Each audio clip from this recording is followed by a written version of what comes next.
Kapamilya star at kapuso, itinanghal na 2024 Box Office Queen and King ang pelikula. Umabot nga ba ng bilyon? Alamin natin yan mula kay Cynthia.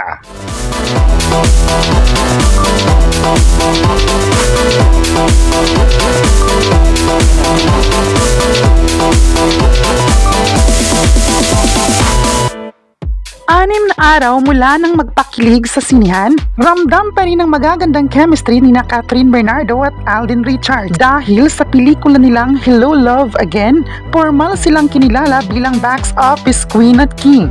At naghirang sa kanila ay ang Cinema Exhibitors Association of the Philippines na proud pa ngang ibinandira ng Star Cinema at GMA Pictures ang isang Instagram post na makitang hawak ni Alden ang kanyang tropeyo sa naganap na awarding ceremony, habang hindi naman nakadalo sa event si Catherine Bernardo.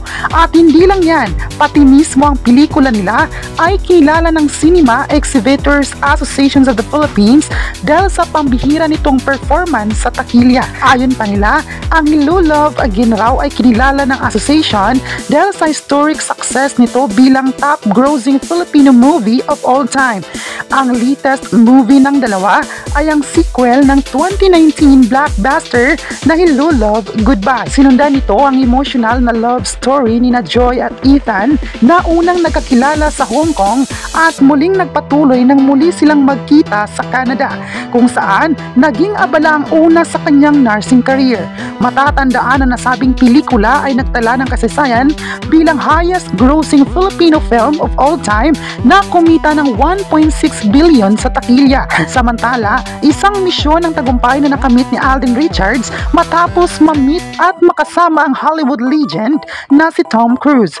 Kamakailan lang lumipad papuntang South Korea ang tinaguriang Philippine Box Office King para dumalo sa red carpet premiere ng Mission Impossible The Final Reckoning. At dyan niya nakilala ang bida ng sikat na action franchise. Wala raw masabi si Alden Richards sa pagkita nilang dalawa na ibinandira nito ang kagalakan sa kanyang Instagram post, kalakip ang video na nakaka-starstruck sa pagkikita ng dalawa.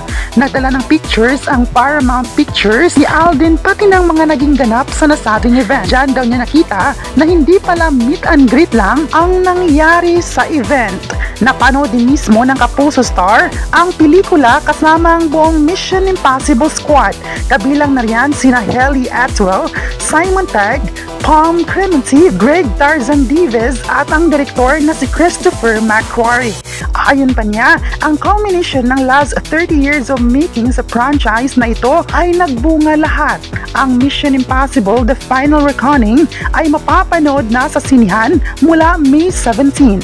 Dahil dito marami sa mga netizens ang proud sa kapamilya at kapuso actor. Ayon pa nila, isang malaking milestone ito sa buhay ng dalawa. Hindi raw biro ang makuha ang titulo. Marami din kasi ang nag-aangad na makuha ng pwesto na iyon pero mahirap gawin.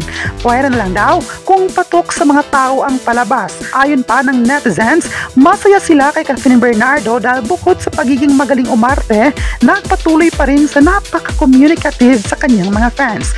Hindi raw nagbago ang pakikitungo nito sa lahat ng mga taong sumusuporta sa kanya. Patuloy pa rin itong gumawa ng mga magagandang pelikula. At sa kanyang pagbabalik sa project, mas aabangan pa ng mga viewers ang proyekto nito. Mas mamahalin pa ng mga sulit fans ng kapamilya. Yan ang dapat aabangan ng lahat ngayong taon. Kayo, ano ang masabi nyo na kumita ng bilyon ng pelikula ng kapamilya at kapuso star?